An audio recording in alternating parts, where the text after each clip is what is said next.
माननीय सभापति महोदय, मैं आभारी हूं चौधरी मोहम्मद रमजान जी का, और इन्होंने इस बहस का औचित्य सिद्ध कर दिया। ये पार्टी कांग्रेस की लगातार पूछती रही है कि आखिर वंदे मातरम की ज़रूरत क्या है।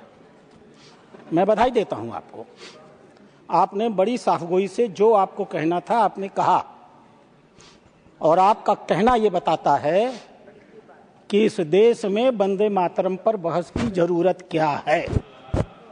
और ये जो कांग्रेस के लोग हैं ना, जो यहां से अधिकांशतः चले गए हैं, जो अभी बैठ करके ये वंदे मातरम का गान गा रहे थे, मोहम्मद रमजान का भाषण उनके गाल पर एक तमाचा है। यह बता रहा है कि ये कांग्रेस के लोग, ये आप पार्टी के लोग, ये कम्युनिस्ट पार्टी के लोग, ये डीएमके के लोग, ये पूरा इंडी ठकबंधन आज की इस बहस के साथ एक भौंडा मजाक कर रहा था। हिम्मत थी इस बात की आदमी की, मैं बधाई दूंगा सांसद जी को। खोल के उन्होंने कहा कि हम वंदे मातरम नहीं गाएंगे, और यही इस चर्चा का मुद्दा है। अरे छोड़ो पॉइंट ऑफ आर्डर, बैठो। सभापति महोदय, जितना ये डिस्टर्ब करे सब मेरे समय में से बचाया जाए। अब बैठिए, आपका देख के बात। माननीय गृह मंत्री बोल रहे थे, माननीय गृह मंत्री ने कहा, तो आप बोलिएगा। रामायण का जिक्र किया, भगवान श्री राम का उल्लेख किया और कहा अपि स्वर्णमयी लंका न मेर उच्चते लक्ष्मण जननी जन्मभूमिश्च स्वर्गादपि चिरगरीयसी। हे लक्ष्मण, यह जननी और यह जन्मभूमि मेरे लिए स्वर्ग से बेहतर है। जब भगवान श्री राम की चर्चा हो रही थी तो मैं याद कर रहा था सल्लल्लाहु अलैहि वसल्लम हजरत मोहम्मद साहब को। हजरत मोहम्मद साहब ने क्या कहा, मैं इसको पढ़ना चाहूंगा, और मैं चाहूंगा कि हमारे माननीय सदस्य खड़े होकर कहे कि मैं हजरत मोहम्मद साहब को गलत कोट कर रहा हूं। हजरत मोहम्मद साहब ने कहा, हजरत मोहम्मद साहब को जब मक्का से हिजरत करनी पड़ी और मदीना चले गए, उनका दिमाग मक्का पर लगा रहता था, मक्का के लोग उनको आने नहीं देते। फिर 630 में वो लौट करके मक्का आए और उन्होंने क्या कहा, तुम कितनी प्यारी जमीन हो। एक एक शब्द गौर करिएगा, तुम कितनी प्यारी जमीन हो, यानी कि धरती माता, और मुझे कितनी प्यारी हो, यानी कि मैं धरती माता से प्यार करता हूं। अगर मेरी कौम ने मुझे तुमसे न निकाला होता तो मैं तुम्हारे अलावा कहीं भी नहीं रहता।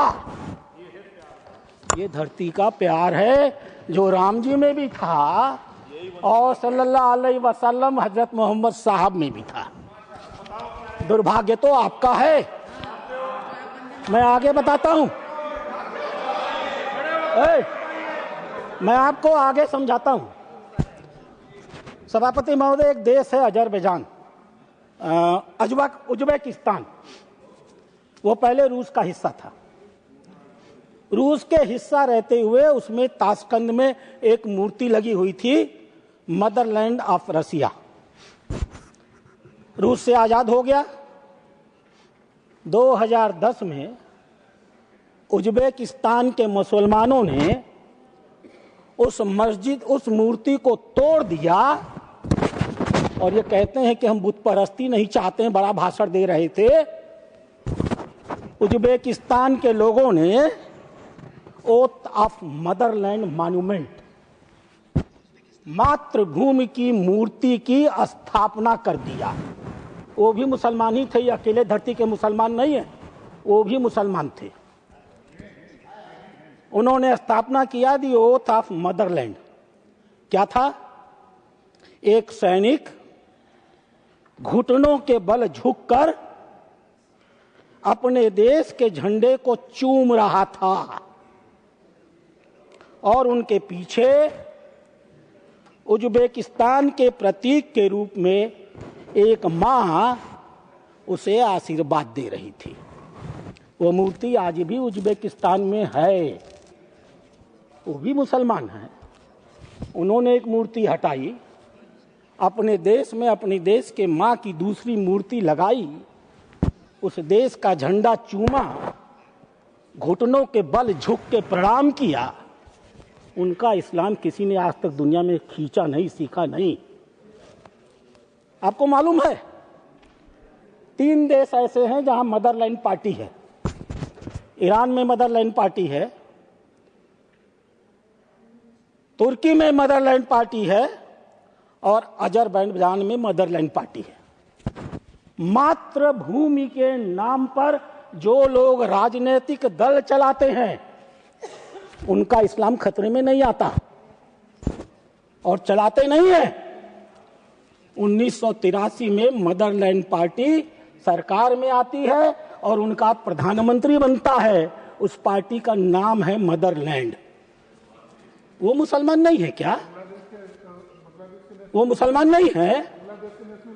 एक मिनट, एक तीसरा देश अल्बानिया। मैं आपके लिए कह रहा हूं रमजान साहब, इनके लिए नहीं कह रहा हूं, तो नकली मुसलमान है। मैं आपको कह रहा हूं क्योंकि आप दिल से अच्छे मुसलमान हैं, मैं आपका सम्मान करता हूं। आप सच पर खड़े हैं, जिस सच को आप जानते हैं उस सच पर आप खड़े। मैंने आपका नाम नहीं लिया सर, नाम लेने लायक बनिए, नाम लेने लायक बनिए। आप तो मंचों पर जाते हैं तो अतीक अहमद की प्रशंसा भी करते हैं और मुख्तार अंसारी की भी प्रशंसा करते हैं। वो है असली। एक हाँ जी मैं तय करूंगा, यह देश तय करेगा, आप नहीं तय करेंगे। आप जाइए, जो काम कर रहे हैं ना पकड़ के लेके चलने का अपने अध्यक्ष जी को, वही करिए।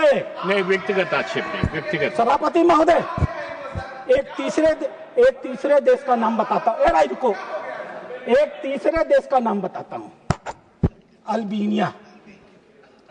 अल्बानिया ने 1972 में अपने देश में एक मूर्ति की स्थापना किया और उस मूर्ति का नाम था मदर अल्बानिया। अल्बानिया की मूर्ति अल्बानिया के मुसलमान लोगों ने 1972 में मदर अल्बानिया के नाम पर स्थापित कर दिया। ये क्या था? क्या अल्बानिया के लोग इस्लाम नहीं, अजरबैजान के नहीं, ईरान के नहीं, उज्बेकिस्तान के नहीं, तुम इंडोनेशिया के नहीं? इंडोनेशिया में एक शब्द है इबू पार्वती। इबू पार्वती का अर्थ है धरती माता। आपने अच्छा क्या जिक्र कर दिया। इंडोनेशिया, वो सब मुसलमान नहीं हैं, वो सब काफिर हैं। इस धरती पर कहीं मुसलमान अगर पैदा हुआ है तो सिर्फ भारतवर्ष में पैदा हुआ है। क्या अध्यक्ष महोदय, मिस्र अपने देश के अंदर गाजा और फिलिस्तीन के सैनिकों को आने से रोकता नहीं? क्यों रोकता है भाई, अगर मिस्र को अपने देश से प्यार नहीं? क्या सऊदी अरेबिया तुर्की से लड़ती नहीं?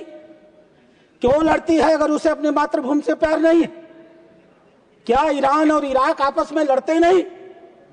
क्यों लड़ते हैं अगर उन्हें अपनी देश से प्यार नहीं?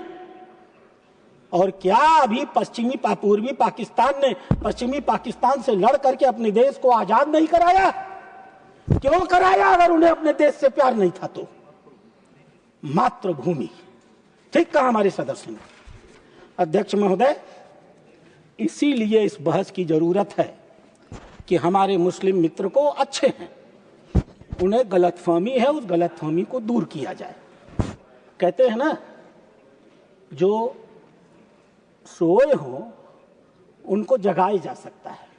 लाइक रमजान साहब, जो सोने का नाटक कर रहे हो उन्हें कैसे जगाया जाए?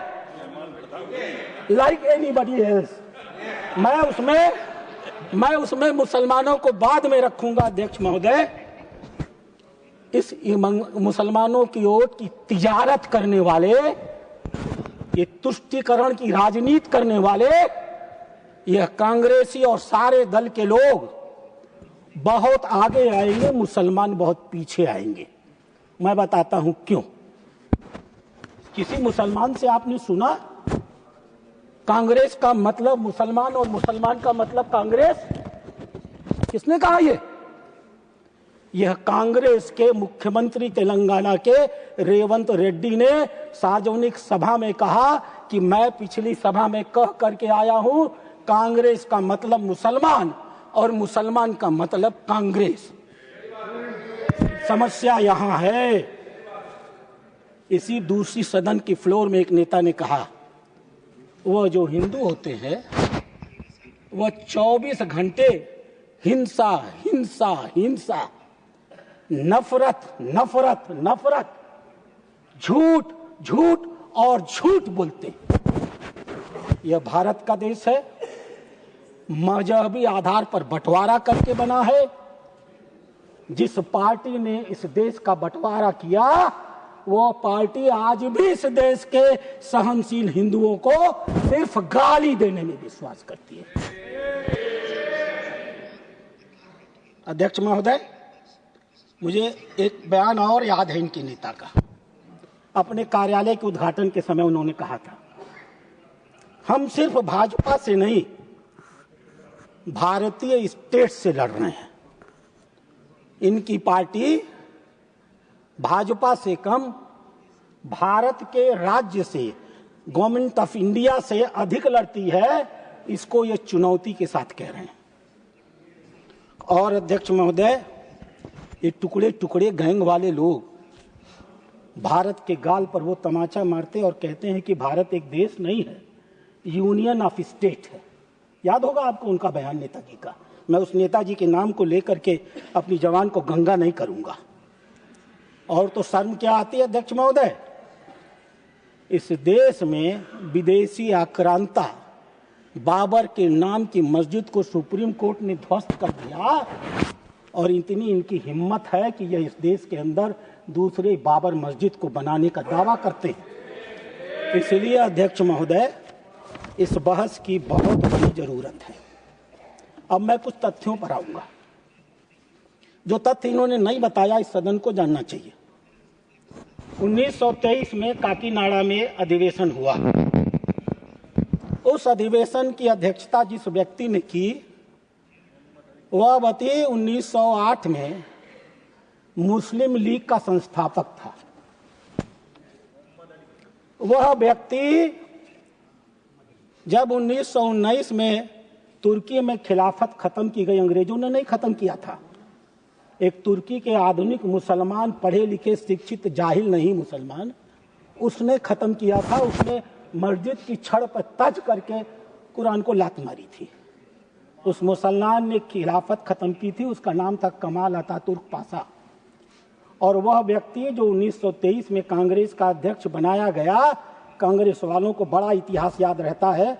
और सबसे पहले तो पीछे बैठे ही जिनकी संज्ञा इनके अध्यक्ष जी ने राष्ट्रीय चाणक्य की दे दी ऑफिशियली सदन के अंदर। मैं गलत कह रहा हूं तो जवाब दे देंगे।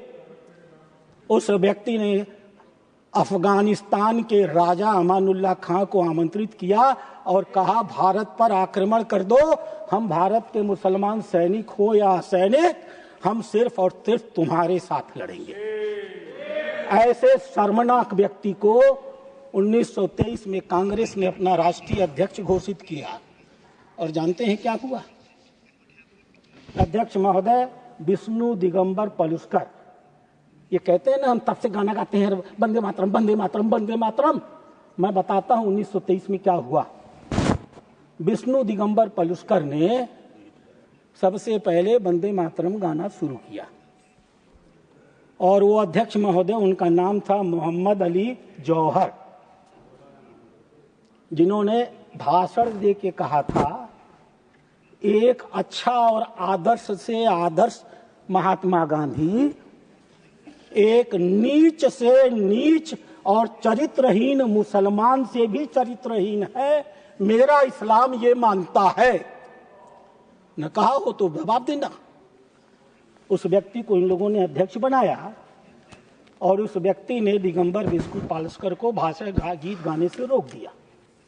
यह देश आभारी है उस विष्णु दिगंबर पालस्कर का, जिसने आज खुलेआम चुनौती दी और कहा, हे अध्यक्ष, यह मस्जिद नहीं है, यह मुस्लिम लीग की बैठक नहीं हो रही, यह कांग्रेस पार्टी की बैठक हो रही है और मैं पूरा वंदे मातरम गाऊंगा। और विष्णु दिगंबर पालस्कर ने पूरा गाया। मोहम्मद अली विरोध करके सदन से उठ करके चले गए। आप कहते हो सेम, आप कहते हो सेम। कांग्रेस पार्टी ने क्या किया? कांग्रेस पार्टी ने, एक मिनट रुकिए, तो कांग्रेस पार्टी ने जिस जगह पर सभा हो रही थी उस जगह पर आने वाली मुख्य सड़क का नाम रख दिया मोहम्मद मौलाना अली जौहर मार्ग। यह है इनकी कांग्रेस की असलियत। जो उस समय कांग्रेस का अध्यक्ष होकर के विरोध कर रहा था, यह उसकी स्थिति में मार्ग। और अध्यक्ष महोदय, मैं आभारी हूं अपने माननीय टीडीपी के सदस्य सना सतीश बाबू का। मैं सचमुच आपका, भारतीय जनता पार्टी आपका दिल से आभार प्रकट करती है। 7 नवंबर 1925 को पार्टी ने मुझे काकीनाडा भेजा। मैं नहीं जानता था कि क्या होने वाला है। मुझसे कहा गया कि आप वहीं जाइए, वहीं सबसे पहले सम्मेलन हुआ था। जाने के बाद मुझे समझ में आया कि यहाँ हो क्या रहा है। मैं आभारी हूँ आपका माननीय सदस्य जी। काकीनाडा नगर निगम की समिति ने प्रस्ताव पारित किया और कहा कि यह जो मौलाना मोहम्मद अली मार्ग है, यह भारत के इतिहास पर एक काला धब्बा है, हम इसको नहीं मानेंगे। उन्होंने तोड़कर फेंक दिया। और मैं गर्व के साथ कह सकता हूं, पुनः आपको आभार दे करके, मैंने उसकी जगह वंदे मातरम मार्ग का उद्घाटन किया है। वैसे 1923 में एक काम और हुआ था। मैं जब से पिछले 1 साल से इन लोगों का थोड़ा दिमाग ढीला हुआ है, ये सुबह शाम सावरकर सावरकर कहते हैं, हर बात पे सावरकर को घुसेड़ते हैं। इतिहास के पन्नों में दर्ज है 1923 में कांग्रेस कमेटी ने सावरकर के समर्थन में क्या प्रस्ताव पारित किया था। मैं उस प्रस्ताव को पढ़ देता हूं। जैसा कि आप जानते हैं, नौकरशाही श्री सावरकर को आजीवन कारावास की सजा दी है। एक एक शब्द सुनिएगा।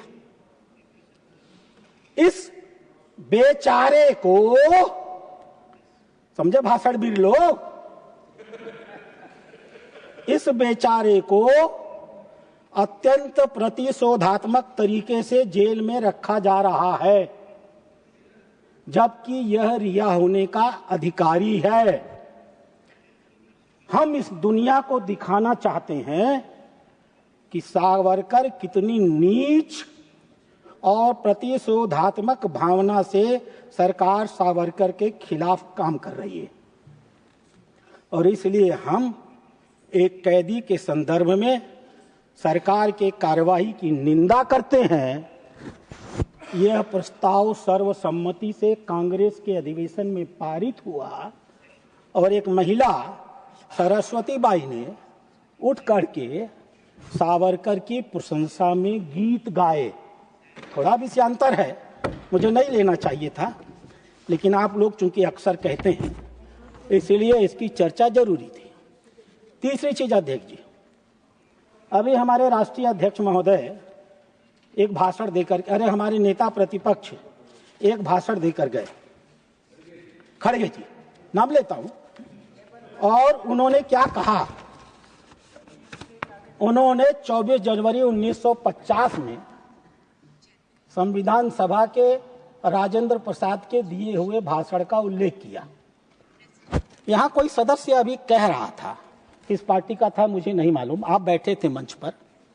उसने कहा कि यहां पर इतिहास के पन्नों को टुकड़ों टुकड़ों में तोड़ तोड़ करके अपने स्वार्थ के हिसाब से पढ़ा जाता है। कहा था ना मनोज झा जी, कहां चले गए महाज्ञानी? मैं पढ़ देता हूं पूरा पत्र, मैं पढ़ देता हूं राजेंद्र प्रसाद की पूरा बयान। जो राजेंद्र प्रसाद ने कहा, माननीय जयराम रमेश जी, यह एक विषय है जो चर्चा, इसीलिए आप शांति से बैठे हैं। याद है, रुको यार, याद है तो जब आपके नेताजी झूठ बोल रहे थे तो करेक्ट कर दिए होते। याद हो के क्या करिएगा? ये कौन सा चाणक्य है? हाँ, बोल रहा हूं, मैं तो बोल ही रहा हूं। एक विषय है जो चर्चा के लिए बचा हुआ है और विषय है राष्ट्रगान का। ऐसा सोचा गया था कि इस चर्चा के लिए संविधान सभा में विषय लाया जाएगा। ध्यान से समझिएगा मित्रों, कितना बड़ा धोखा इस देश के साथ हुआ है, इस देश के नागरिकों के साथ हुआ है। इस बात को एक एक कार्यकर्ता को समझने की जरूरत है। इस विषय को चर्चा के लिए संविधान में लाया जाएगा, ऐसा सोचा गया था और प्रस्ताव पारित किया जाएगा। लेकिन अब ऐसा महसूस किया गया कि इस पर कोई औपचारिक प्रस्ताव पारित न किया जाए और बेहतर होगा कि राष्ट्रगान पर एक बयान जारी कर दिया जाए। 2 साल 11 महीने 28 या 29 दिन संविधान सभाएं की बैठकें छोटी छोटी पुलिस स्टाफ, कामा, भारत, इंडिया, न जाने कितने विषयों पर चलती रही।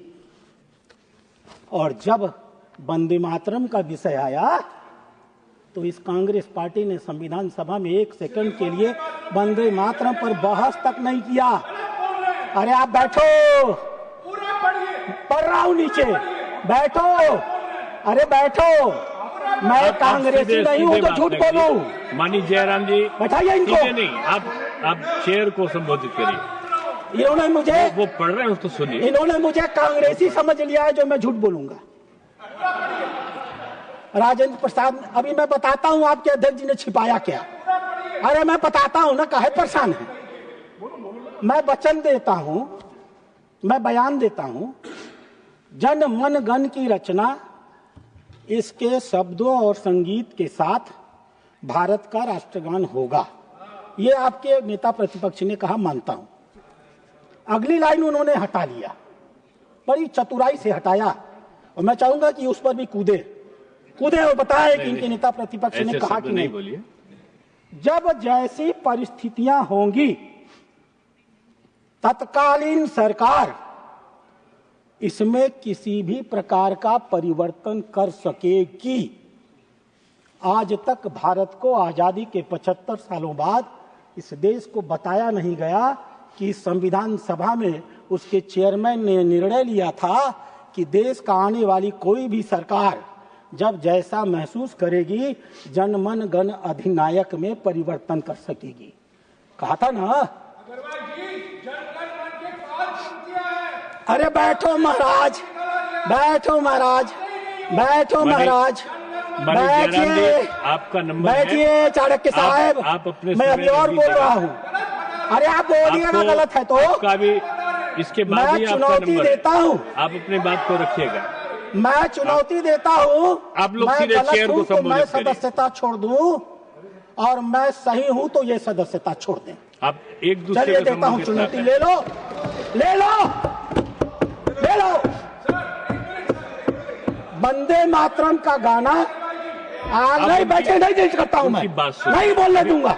मैं बोलूंगा अभी। आपका आई डू नॉट ईट। अभी नंबर आपका आपका नंबर आएगा। एक दूसरे को संबोधित नहीं करेंगे। अभी आपका नंबर आएगा। हाँ, आप बात से वंदे मातरम का गाना जिसे आजादी की लड़ाई में ऐतिहासिक भूमिका का निर्वहन किया, इसे जन मन गण की तरह सम्मान किया जाएगा और इसका स्टेटस, ये शब्द ध्यान रखिएगा जो मैं पढ़ रहा हूं, ये फुट से खड़े हो जाएंगे। इसका स्टेटस जनमन गण की तरह होगा। अब अध्यक्ष गौर करिए। राजेंद्र प्रसाद ने कहा जनमन गण अधिनायक में परिवर्तन करने का अधिकार किसी भी सरकार को होगा और होना भी चाहिए था। पंजाब, सिंध, गुजरात, मराठा, द्राविड़, उत्कल, बंगा, बिंद, हिमाचल, यमुना, गंगा, उच्छल, दल, तरिंगा, इसमें राजपूताना कहाँ है? इसमें मध्य भारत कहाँ है? अरे इसमें कहाँ वो फरजाना साहब चले गए गीत गा रहे थे बेचारे जनगण मन का, इनके जम्मू कश्मीर का उल्लेख उसमें कहाँ है? नॉर्थ ईस्ट इंडिया के सारे 7, 8 अष्ट मूर्ति धातियां वो कहाँ है? क्योंकि जिस समय ये गाना गाया उस समय ये प्रांत ब्रिटिश इंडिया के हिस्से नहीं थे, आज हैं। और दूसरी बात, जी हाँ अभी जवाब देता हूं आपको। माय डियर जी, कितना अपमान कर रहे हो आप। राजपूत के छतरियों का बैठे हैं, शेखावत साहब सुन रहे हैं। ये पूरे के पूरे राजपूताना को गांव कह रहे हैं, वहीं से आए भी है ये महाशय, ध्यान दीजिए, वहीं के सांसद है और राजस्थान को गांव कह रहे हैं। अरे थोड़ी सी शर्म करो, घुस नहीं पाओगे राजस्थान में, घुसना मुश्किल हो जाएगा, समझे महाशय। और अध्यक्ष महोदय दूसरी चीज, उन्होंने जनगण गण अधिनायक में परिवर्तन करने का अधिकार दिया और वंदे मातरम लिखते समय वंदे मातरम के 2 छंद गाए जाएंगे, इसका उल्लेख नहीं किया। कहा वंदे मातरम का गाना जिसने आजादी की लड़ाई में ऐतिहासिक भूमिका निर्वहन की उसका सम्मान। यानी वंदे मातरम माने क्या? वंदे मातरम माने क्या? राजेंद्र प्रसाद जी मूर्ख थे क्या? राजेंद्र प्रसाद जी अगर चाहते तो वंदे मातरम की 2 लाइनों की चर्चा नहीं कर सकते थे, लेकिन उन्होंने नहीं किया क्योंकि यह संविधान सभा की बैठक थी, देश का कानून बना रहा था। वो अच्छी तरह जानते थे कि 1937 में कांग्रेसियों ने अपनी पार्टी में सारा छल कपट किया है, इस छल कपट को हम संविधान सभा में लागू नहीं होने देंगे, इसीलिए उन्होंने वंदे मातरम की 2 लाइनों का जिक्र नहीं किया, पूरे वंदे मातरम का जिक्र कर डाला। और अध्यक्ष महोदय, ये कितना बड़ा भ्रम था, इस भ्रम को दूर किया जाना इस देश के लिए जरूरी इसलिए है कि ये किताब एक तो फर्जी वाली, बिना कागज की, बिना उसमें कुछ लिखे हुए लाल किताब लेकर चलते हैं, ये कभी उसको पढ़ते तो है नहीं। तो इन्होंने संविधान सभा के उस अंतिम दिन की बहस को भी नहीं पढ़ा होगा, तो इनको मालूम क्या है? जब मालूम नहीं है तो भाई 1937 कांग्रेस कांग्रेस कांग्रेस, आज के दिन भी ये उसी घूम में रहते हैं। अरे कांग्रेस और संविधान सभा 2 अलग चीजें हैं। संविधान सभा में सिर्फ कांग्रेसी नहीं थे, बहुत से और भी लोग थे। वैसे मैं एक आदमी की चर्चा, अध्यक्ष महोदय, संविधान सभा के एक व्यक्ति की चर्चा मैं करना चाहूंगा जो कि कांग्रेसी था, और मैं चाहूंगा कि यह सदन नोट करे कि उस व्यक्ति ने सदन की बैठक में क्या कहा। उस व्यक्ति का नाम था सेठ गोविंद दास। मध्य प्रदेश के लोग जानते होंगे, वो कांग्रेस के 3 बार जबलपुर से सांसद रहे हैं साहब, संविधान सभा के सदस्य थे।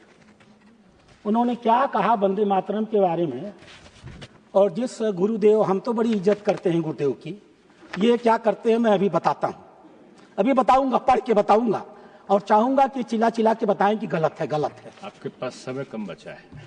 सेठ गोविंद दास ने कहा, थोड़ा समय दीजिए सर, नहीं तो फिर तो नहीं होगा। वो तो आपके ऊपर होगा, नहीं तो हो गया चलिए, अरे पार्टी है। हाँ, सेठ गोविंद दास ने कहा, ध्यान से सुनिएगा, जहां तक राष्ट्रगान का प्रश्न है, मैं कहूंगा कि वंदे मातरम हमारा राष्ट्रगान होना चाहिए। हमारे देश के स्वतंत्रता का इतिहास वंदे मातरम से जुटा हुआ है। अगर ऐसा कहा जाता है कि इसकी धुन का वाद्य यंत्रों में प्रयोग नहीं किया जा सकता, तो मैं कहना चाहूंगा कि यह समस्या संगीत विशेषज्ञों की मदद से दूर की जा सकती है।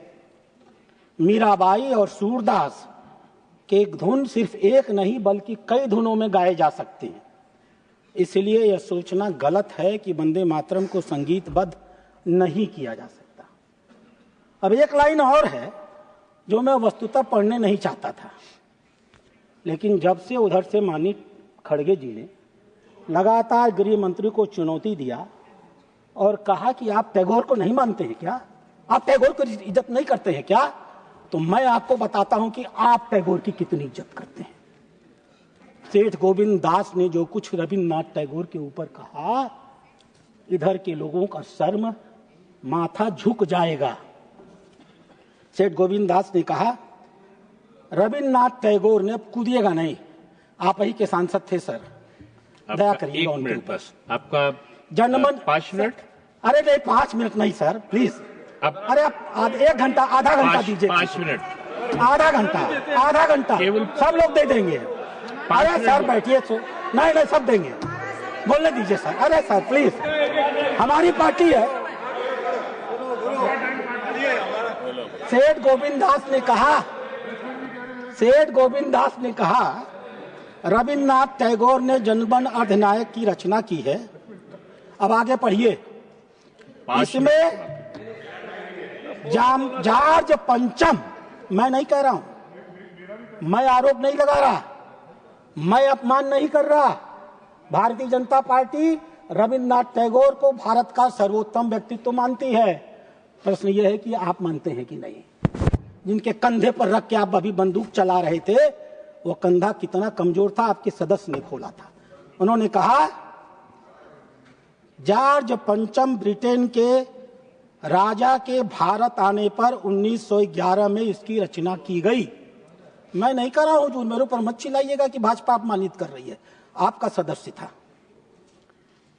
इस कविता के द्वारा भारत मां का नहीं बल्कि ब्रिटेन के किंग एम्परर का सम्मान किया गया है। भारत भाग्य विधाता शायद यह स्पष्ट करता था कि यह संबोधन अंग्रेजी राजा के लिए था। और अध्यक्ष महोदय, अगर सेठ गोविंद दास की रचना इनको बुरी लग रही थी, आजादी के बाद इन्होंने 3 बार उन्हें लोकसभा का टिकट दिया, और पूरे देश को जानकर आश्चर्य होगा 1961 में सेठ गोविंद दास को इस भारत का सबसे बड़ा तीसरा पुरस्कार पद्म विभूषण भी इन्होंने दे दिया। रविन्द्रनाथ टैगोर को गाली देने वाले और अंग्रेजों का दलाल करने वालों को ये पद्म विभूषण दे करके इस देश में सम्मानित करते हैं, और इस सम्मानित लोकसभा के कला में उनको सांसद बना करके बैठाते हैं। अब तीसरी बात पर आता हूं मैं अध्यक्ष महोदय। नेहरू जी की चर्चा बड़ी तगड़ी आई है, मैं उसको भी पढ़ देता हूं। ये लोग देखिए कितना दोहरा आचरण करते हैं। सुभाष चंद्र बोस 20 अक्टूबर। मैं पढ़ता हूं 1 सितंबर 1937 का पत्र, 1937 का पत्र, 1 सितंबर 1937 अर्थात 20 अक्टूबर के ठीक 1.5 महीने पहले सरदार जाफरी को, मैं इसको कहिएगा तो मैं रख दूंगा, अली सरदार, ये सब इतिहास के पन्ने में है। वो उनकी हिम्मत भी नहीं है कि वो मांगे कि ऑथेंटिकेट करिए। अरे क्या है ये, उन्होंने कहा, सभापति महोदय, उन्होंने कहा कांग्रेस के किसी गीत को अभी तक राष्ट्रगान नहीं माना है। सही बात थी, उन्होंने सच लिखा, लेकिन यह सच है कि व्यवहार में राष्ट्र की बैठकों में वंदे मातरम गाया जाता है। फिर लिखा 30 साल के संघर्ष के दौरान यह ब्रिटिश साम्राज्यवाद के खिलाफ चुनौती बनकर के उभरा है। फिर लिखा हजारों लोगों ने देश में इस गीत को गाने का दंड सहा है। फिर लिखा यह भारत के राष्ट्रवाद का प्रतीक बन चुका है। फिर लिखा, ध्यान दीजिएगा क्या लिखा और चुनौती दीजिएगा मुझे, मैं नहीं मानता हूं कि कोई भी ऐसा मानता है कि इसमें एक भी शब्द का देवी से कोई मतलब है। मैं दोहराता हूं माननीय रजमान साहब, आपके प्रिय नेहरू जी जिसका आप नाम जिक्र कर रहे थे, उनका ये पत्र है सरदार अली जाफर को। मैं नहीं मानता हूं कि कोई भी ऐसा मानता है कि इसमें एक भी शब्द में देवी का कोई मतलब है। ऐसा मतलब निकालना, उन्होंने अंग्रेजी शब्द का प्रयोग किया है, एब्सल्ट है, बकवास है। और हम ये नहीं मानते, प्लीज इस किताब को लिखने से दिल में कहीं कोई बात पैदा होगी। मैं ये मानता हूं, अंतिम लाइन, मैं ये मानता हूं कि पूरा गाना बस और इसे पूरे शब्द के साथ आपकी बात आ गई, पूरी तरह से यह नुकसान रहित है। नेक्स्ट पूरा गाना राघव चड्ढा जी पूरे शब्द के साथ 3 मिनट्स पूरी तरह। Sir, thank you for giving me an opportunity to speak on the 150th anniversary of the national song Vande Mataram. Sir, कई बड़े लोगों ने, बड़े बड़े नेताओं ने बड़े बड़े वक्तव्य दिए। मैं सदन का सबसे छोटा सदस्य हूं और अब छोटा सा वक्तव्य, एक कविता लिखी है, उसके माध्यम से आपके सामने रखना चाहूंगा। सर, थोड़ा शोर हो रहा है, थोड़ा शांत करें। मैं कैसे बात करूं? आप बात रखें, आप बैठ जाइए, आप बात नहीं करिए। हाँ, आप राघव जी अपना शुरू करिए। सर, टाइम जा रहा है। मैंने रोक रखा है टाइम को। अब नहीं, अच्छा, 1 मिनट में केवल बात को 1 मिनट। अध्यक्ष महोदय 1971 में बैठो। 1971 में इस देश में एक कानून पारित किया। 1971 में इस देश में एक कानून पारित किया गया, इनकी ही सरकार थी। कानून का नाम था prevention of insult to the national honour act. आपने मालूम इन्होंने क्या षड्यंत्र किया? संविधान सभा ने कहा था कि राष्ट्रगीत का वही स्टेटस रहेगा जो राष्ट्रगान का रहेगा और उसे बराबर सम्मान दिया जाएगा। अगर ये संविधान सभा के और देश के संविधान के प्रति इनके मन में इतना भर भी सम्मान रहा होता, तो जब ये prevention of insult to the national honour act pass कर रहे थे, तो जहां ये राष्ट्रगान लिख रहे थे, वहां इन्हें राष्ट्रगान के साथ साथ राष्ट्रगीत भी लिखना चाहिए था। और अध्यक्ष महोदय कितने कुटिल हैं अपने चालों में। ये हिम्मत होगी तो खड़े होकर जवाब देंगे। ये कितने कुटिल है अपने चालों में। इन्होंने जब कानून पारित किया तो लिखा क्या? अगर कोई जानबूझकर राष्ट्रगान का विरोध करता है, सिर्फ राष्ट्रगान, राष्ट्रगीत नहीं, ये इनका आचरण समझिए। देश में जो आज हो रहा है उसके जड़ में यही लोग हैं। अगर कोई जानबूझकर राष्ट्रगान का गाना बाधित करता है और ऐसे गाने के लिए एकत्रित सभा को डिस्टर्ब करता है, तो उसे 3 साल की सजा होगी। देश में कानून बना, कानून में एक बार भी नहीं लिखा गया कि 1937 में कांग्रेस ने तय किया था कि 2 लाइन का वंदे मातरम गाना जाएगा। देश की संविधान सभा में बहस हुआ और यह तय किया गया कि राष्ट्रगीत को उतना ही सम्मान मिलेगा और वही स्टेटस मिलेगा जो राष्ट्रगान को मिलेगा। कानून बनाया इन्होंने और पीछे के हाथों से जान करके राष्ट्रगीत का इन्होंने गला घोट दिया। ये हत्यारे हैं राष्ट्रगीत। और इन्हें कहना तो ये चाहिए था कि जब राष्ट्रगान गाया जाएगा तो हर आदमी खड़ा होकर के इस गाने को गाएगा। इन्होंने उसमें नहीं लिखा। आज उसी का फल है कि कोई कहता है कि हम नहीं गाएंगे। और अध्यक्ष महोदय, मैं समाप्त कर रहा हूँ। बहुत बड़ी बात, बस खत्म। 26 दिसंबर 2025 मैं कंक्लूड कर रहा हूँ। 26 दिसंबर 2025 मुरुगन साहब,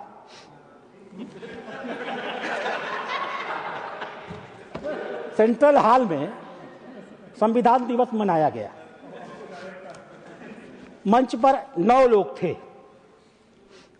मैं किसी का नाम नहीं लूंगा, नाम तो आप लोग निकाल लेंगे। मैं आग्रह करता हूं सभापति महोदय से कि वो एक जांच कमेटी बैठाएं और जब कार्यक्रम शुरू हुआ और राष्ट्रगान और वंदे मातरम गाया गया तो उस मंच पर खड़े 9 लोगों में कौन वो नेता था जिसने राष्ट्रगान और वंदे मातरम को गाने का काम नहीं किया। मैं नाम नहीं बताऊंगा।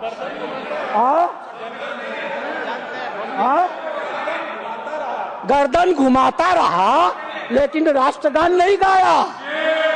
तो जब आपका इतना बड़ा नेता नहीं गा रहा तो वो बेचारे की क्या गलती है। इसलिए अध्यक्ष महोदय, मेरा आपसे मांग है, इस सभा के पटल पर वो वीडियो देख करके उसकी रिपोर्ट बना करके ऑफिशियली रखी जानी चाहिए।